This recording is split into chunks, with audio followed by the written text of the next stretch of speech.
Bar romance. I mean, my friend began, how much different would kissing a man be like? There was his $1,000,000 question. My friend Steve was gay, friendly, and he ardently wanted me to know and acknowledge that. Oftentimes, he would bring out these questions as if to understand his best friend, me, better. He usually left me in fits. Nice, I answered. Of course it must be nice, he replied, especially if it's that guy.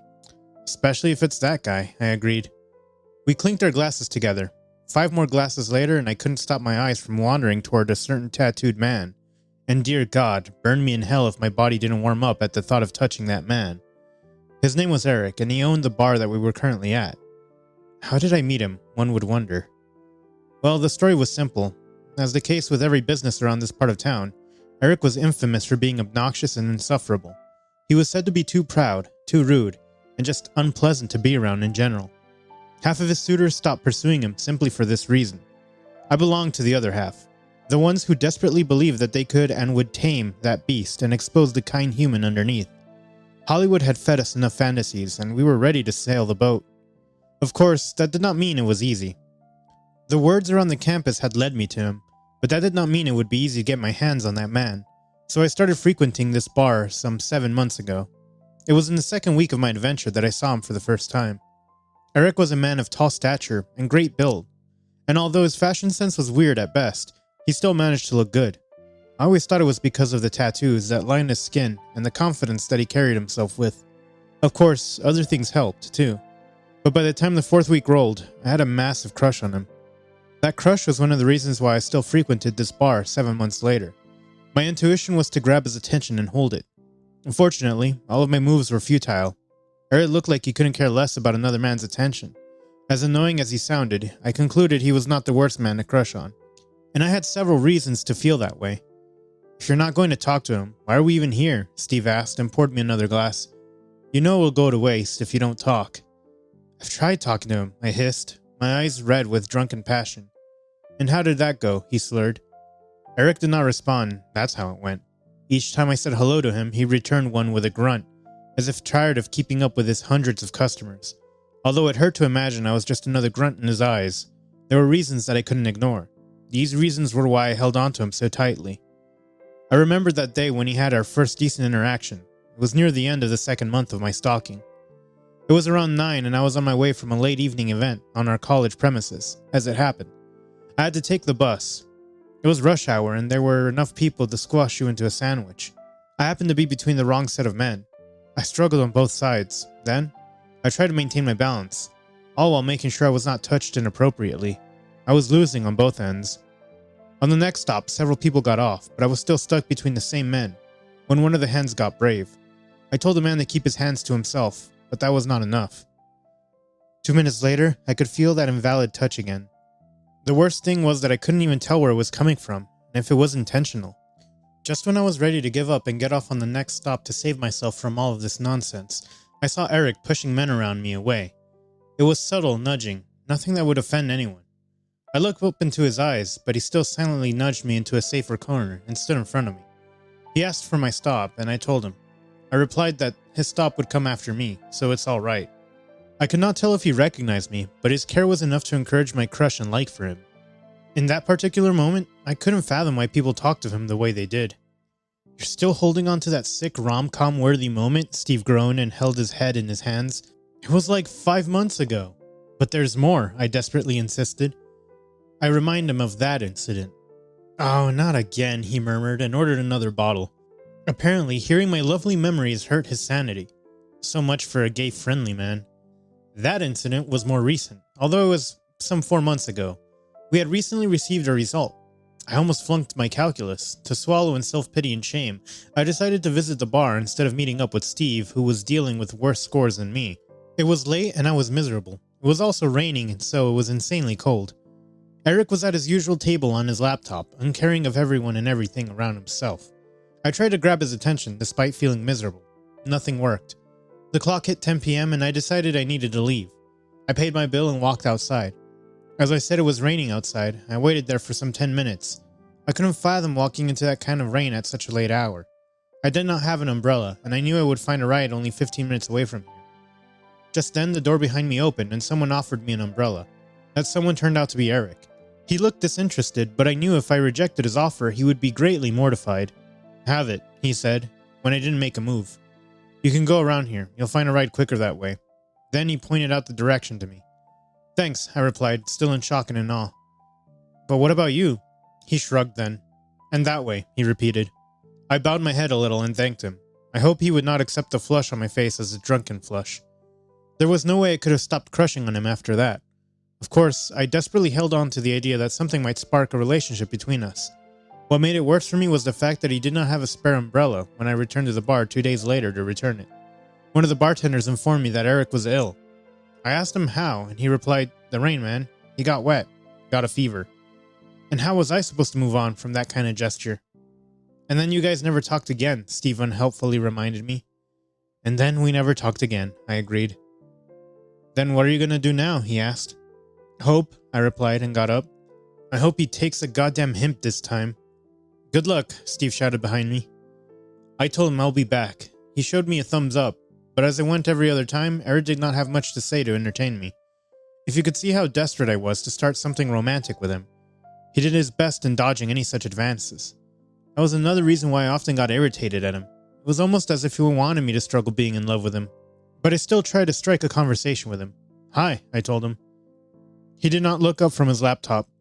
"Do you need something?" he asked, and I wondered if he remembered any of our previous encounters. Surely he did, right? Those two were unique experiences. He volunteered to help without being asked to. "I just wanted to say hi," I said. He looked up. Then, I did everything not to get distracted by his handsome visage. But I still did. "Oh my God, I thought he was so handsome." "And you said it," he answered.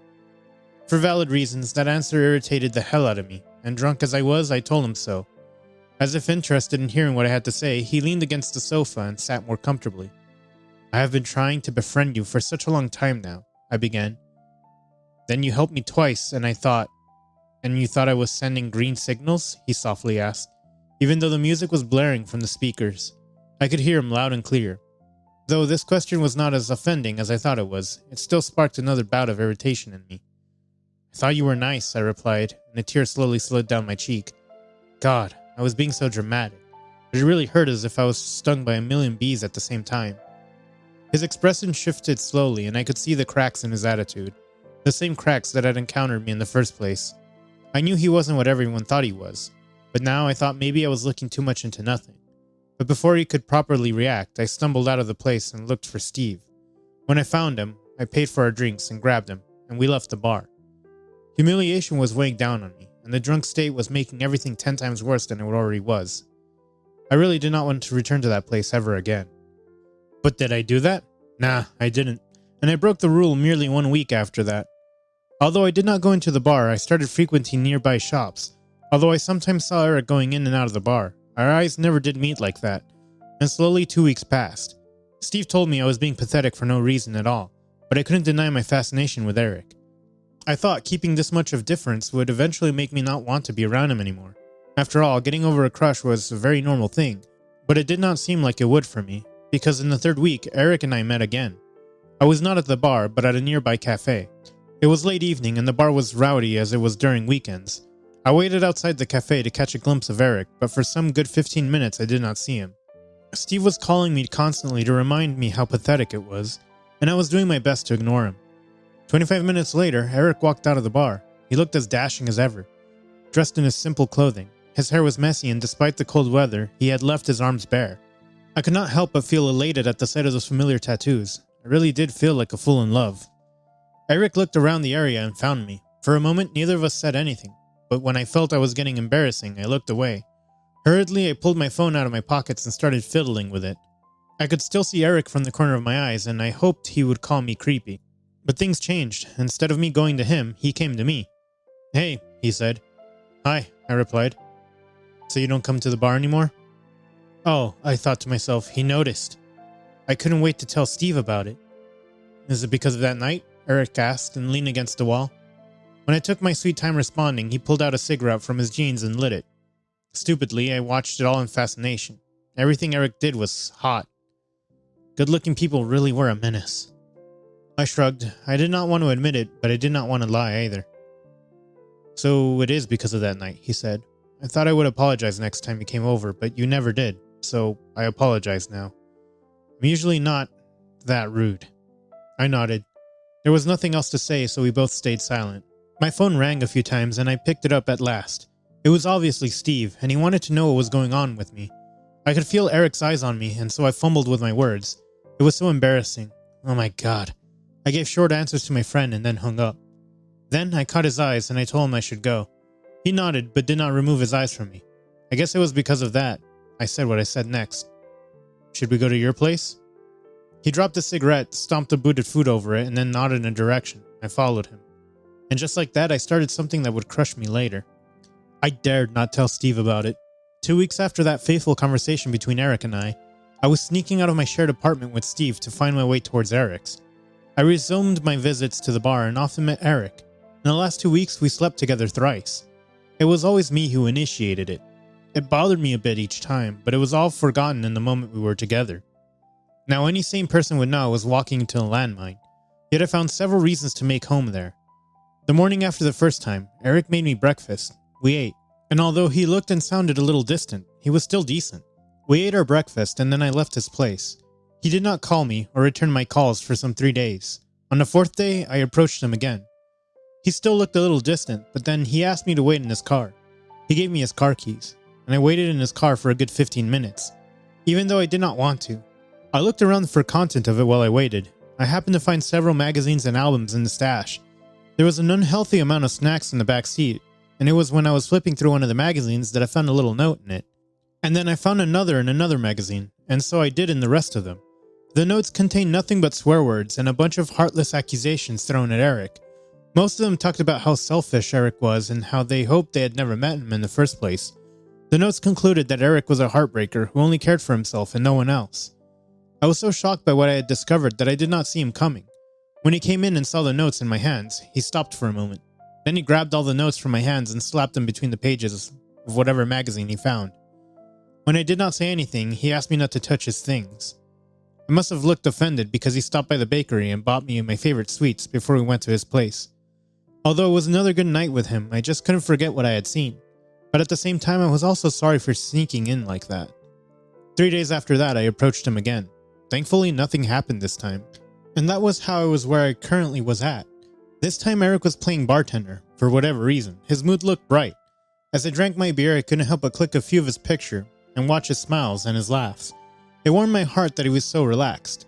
I decided I liked him best when he was relaxed. When my bottle was done, I went to the bar and stood in front of him. He finished someone else's order just before coming for me. "Hey," I said, and I did my best to not stare down at the length of the skin exposed in front of me. It would do me no good. Eric had said he was busy today. "Hey," he said, "want more beer?" I nodded. "Do you think I can stay with you tonight?" I asked, and he rubbed a hand on my head. "Not sleeping together, I promise. You need to work, and I also have an assignment to finish. I will not disturb you." "So stay home," he said, and placed my glass in front of me. I looked into his eyes. "It would be nice to spend time together." "For you or for me?" He clicked his tongue. "The only time you come over at my place is when we're sleeping together. We're not going to do that today, so why bother? Stay with your friend. What's his name? Steve?" He cleaned the table and nodded at another of his customers. I was shocked by what he had said, so I did not remove myself from there. "Anything else, Joe?" he asked. I scoffed. "No, you're just a fucking jerk." I grabbed a few bills and slapped it on the table. "Have fun working, asshole." Then I walked out of there confidently. When I returned home, I cried in my best friend's arms. "What the hell did I do?" "You did the right thing," Steve said, and rubbed a soothing hand on my back. "But hold on," he began, and grabbed my face in his hands to properly look into my eyes. "What the hell is going on?" I bit my bottom lip. Hell, here it was. Since I couldn't avoid telling him anything now, I blurted out everything. He looked bummed and offended at the end of it. "You should have told me," he whined and slapped a hand on my shoulder. "I was, someday." "But," I added, "you would not want to see me again." Steve sighed and rubbed a hand on my shoulder. "And that will be his loss." Oh God, I hoped it was. It was his loss. Just 5 days after that, he started calling me almost every other hour. His messages accepting that he was too rude and too rash were sitting in our chat, but I was reluctant to respond to any of that. Steve, on the other hand, insisted that I should let him feel a little more desperate before even bothering with replying. I thought my best friend's suggestion made sense, and so I did just that. Then the 6th day arrived and he called me again. I really didn't want to ignore him anymore, but then Steve asked if Eric knew where I lived. I answered that he didn't. Steve suggested I should let Eric suffer a little more then. And so 2 weeks passed. Then I told my friend I could not ignore Eric anymore. He shrugged and replied that he was going to the library, so the next time Eric called, I told him my address. The guy reached my home in less than an hour. Considering how we lived, it was not hard making up after that. We kissed, and I asked him if he had closed the door. He checked and kissed me again. I asked him if we could date. He answered that he did not believe in dating. I sat up on the bed and looked at him. He was lying next to me and was probably sleepy as hell. I could even hear my best friend shuffling in his room, probably trying his best not to disturb me. But I was already disturbed, and it was not because of him. What does that mean? I asked. He put an arm over his face and sighed, I don't believe in relationships. You have a commitment issue? That's one way to put it, he answered. When I did not say anything, he removed his arm from his face and looked at me with sleepy eyes. My parents had a shitty marriage, he began. That was good for a starter, I thought. For years, I thought they were perfect role models, but then I grew up and realized it wasn't so. Heck, they were not even good to begin with. So now you hate the thought of being in a relationship, I said. Something like that, he answered. You don't want to deal with that, I murmured. But how would you know if it's bad if you don't even try? Isn't not trying the best option? He asked inside. He grabbed a cigarette from the table and lit it. He asked if it was alright if he smoked there, and I said it was. The windows were slightly ajar, so it wouldn't feel suffocating either. You don't try, and you will never have to find out. I cannot imagine myself in either my dad or mom's position. It probably scared the hell out of you, I replied, and looked down to rub the soft comforter between my fingers.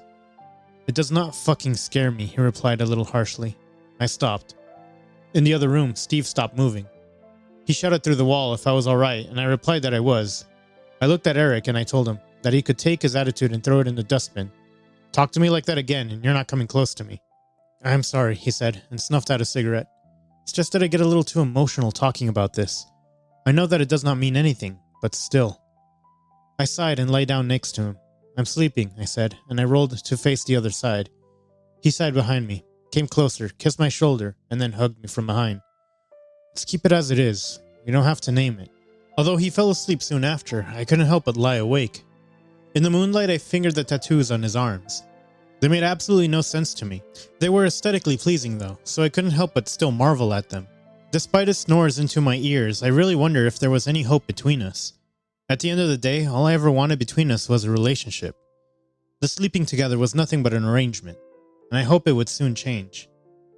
We went on our first non-official date to an aquarium. It was hard dragging Eric there because he said he'd rather watch Finding Dory than walk inside an aquarium. I told him it would be fun. When we reached there and roamed around the place, he seemed more amazed at every type of animal than I was. God, he whispered and leaned in close to the glass to stare at a beluga. It's so big, I said. It's smiling, ain't it? He asked and pointed to the curve on its face. Is it your first time coming to an aquarium? I asked as he stared at a little turtle in amazement. I clicked a few pictures of him. I was sure to blackmail him over them. Unfortunately, I had a very gloomy idea about aquariums. He stopped and pointed around us. Not their natural habitat, is it? Oh, here came the deep discussion. More than an hour later, we walked out of there. I bought him a little fish tank for his place. You'll have to be careful with them, I said, and pointed at my tiny goldfish in the bowl. I'm scared, he said. It's a huge responsibility. I gave a small laugh. My heart was threatening to burst out of my chest. This man made me so happy, he had absolutely no idea. It is indeed a huge responsibility. Do you think I'll be able to do it? I know you'll do just fine, I replied. He looked into my eyes and then leaned in to give me a kiss with a smile. Oh God, I loved him so much. A few weeks later. Unfortunately, despite the little dates we went to, our relationship remained the same. We had certainly come close, and Eric was more open around me than ever. He told me things that he said he had never said to anyone else, and I made sure to let him know I appreciated everything else. But nothing seemed to develop in our relationship. Most of the times when we weren't on dates, we were sleeping together at my place. Each morning, he either left before I woke up or cooked me breakfast, left a note, and then left. Each time I tried to talk to him, he told me that he did not believe in relationships. Even though I did not want to, I started understanding the words in the notes that I had come across weeks ago. One day, after a deep conversation with Steve, I realized these things were supposed to change or develop. If they weren't, then something was insanely wrong with us and in between us. With the hope that I would be able to steer our conversation to a more fruitful direction, I asked Eric about the notes in his car. He took his sweet time in replying, and I told him that I needed to know who sent them. His previous lover? Lovers? Had he ever dated anyone before? But Eric's answers always came very stiff. One night stands, he replied. Wow, I said. There were many notes. Did he mean he just slept around a lot? Surprised, he asked. Why do you want to know, though? Because I want to date you, I answered bluntly. I want to bring you to my parents' house, and I want you to meet them. I'm not forcing you to do something, Eric, but I need to know what's next. Is sleeping around not enough? He asked. No, I answered, now clearly upset. But we're going on dates now, he provided. And that means nothing to you if you do not add value to them. I stood up and started walking up and down the room. Listen, Eric, I want to know. I need to know where we stand. I've been hung up on you for nearly a year now. I do not want to be played. I'm not playing with you. I just don't want a relationship. You really don't want to be in one? I asked and stared at him. He looked nervous now. I understood he had lived his life telling himself every relationship would turn up hell in one way or another. Fighting against something that he had believed in for so long would be a long and difficult fight, but I was willing to stay by his side and help him with it. Heck, I wanted to be the person to change that belief in him. But if Eric did not care, then nothing would work out. Please leave, I said, and opened the door for him. Do not contact me again. He left without a fight. Weeks passed after that, and Eric did not seem to change much. We had little contact in the past weeks, and I happened to know he was spending most of his time at the bar drinking himself to sleep. I received several calls and messages from him, but I did not bother checking any. Steve told me several times that Eric had come to see me, but I refused to meet him. As worried as I was about his situation, I could not make myself go to him. If he did not want to date me, then staying away would be for the best. To distract me from the mess, Steve suggested I go on a blind date.